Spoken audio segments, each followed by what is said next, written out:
Les deux dirigeants sont arrivés à Singapour. Vous êtes, vous aussi, sur place. On va d'abord planter le décor. Où aura lieu la photo historique entre Trump et Kim ? Eh bien, ils se sont donné rendez-vous au paradis à touristes de Singapour, la petite île de Sentosa. Ancien repère de pirates puis camp militaire, elle a été artificiellement transformée en havre de divertissement avec sable et cocotiers importés, comme l'explique Dominique Husken-Hubrich, prof au lycée français ici et auteur d'un livre sur Singapour. Cette île est devenue en 1970 une sorte de Disneyland où l'on va trouver l'un des plus grands aquariums du monde, le premier casino à Singapour, un golf.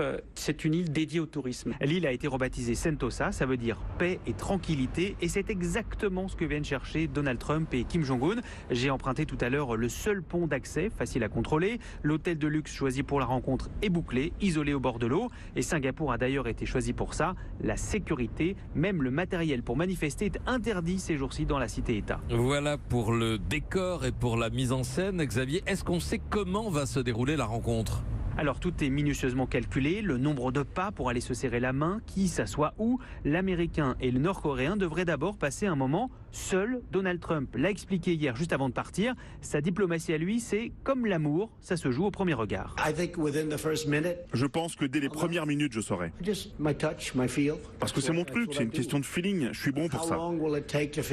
Si les Nord-Coréens sont sérieux, à mon avis, je le saurai très vite. Et si j'y crois pas, je perdrai pas mon temps.